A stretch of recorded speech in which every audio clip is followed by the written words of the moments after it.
The casino bill continues to make its way through the Virginia General Assembly. This morning, the House bill was conformed to the Senate version and will now go to the floor for a vote.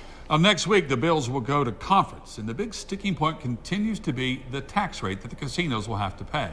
Recently, I sat down with Bristol, Virginia City Manager Randy Eads, who gave us his take on the casino and some other topics. He's the guest this week on Headliners. The future of casinos in Virginia is now in the hands of the General Assembly. Thursday, March the 5th is the last day to act on the remaining bills, and this session will adjourn the following Saturday. The only sticking point remains the tax rate that the casinos will pay. Bristol, Virginia City Manager Randy Eads explains the difference in the two bills. Virtually, they are identical except for the tax rate. And the House tax rate is lower on the annual gaming revenue than what the Senate tax rate is. So both chambers need to come together in what's called conference and hash out an agreement between both of them that they can take back to their respective Senate or the House and have it voted on up or down. And that's basically that's how simple it is. It's just they need to work on a number that everybody can live with. We're probably about 2 weeks away from the General Assembly making a decision on the casino. Do you have a gut feeling? You know, my gut feeling is we're very close to having something worked out that everybody can live with, and it's going to be something that the people of Southwest Virginia can be proud of in the future. You can smell it, you can taste it, we just can't put our hands on it yet, but we're close, and we're close to making a tremendous economic impact for not only Bristol, but Southwest Virginia as a whole here shortly. Exit 7 in Bristol, Virginia was once thriving, but in recent years it's seen the closure of places like Ruby Tuesday, Pizza Hut, and now the defection of Outback to the Pinnacle. And now comes word that in the next month or so, the popular Five Guys restaurant in Bristol, Virginia will also be moving to the Pinnacle in Tennessee.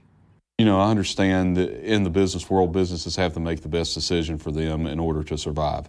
And unfortunately, Bristol has had a string of bad luck for a period of years when it comes to the businesses just deciding to leave the city of Bristol, Virginia and go to the Pinnacle for whatever reason. Eads says in today's environment, cities have to give tax incentives to stay competitive.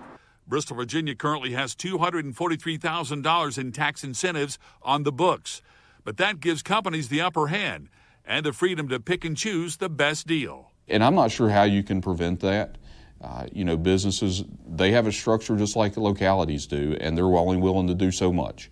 And I think when you start giving incentives for businesses, you have to be willing to realize at some point this incentive is going to run out, which also may mean that business will close and move to a neighboring jurisdiction.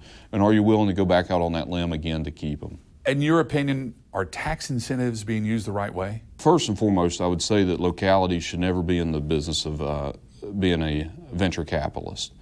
And when it comes to using taxpayer monies to fund businesses, we have to be very careful about that prospect. And we have to make sure when we do that, we're doing it for the right businesses at the right time. And we have to make sure that the city will get the return on investment that they expect to get. Now, Eads went on to tell me that he doesn't blame businesses for taking the best deal. After all, they are in business to make money. But if the Tri-Cities could come together as one instead of Johnson City versus Kingsport versus Bristol versus Elizabethton, all cannibalizing each other, it would certainly help the region as a whole.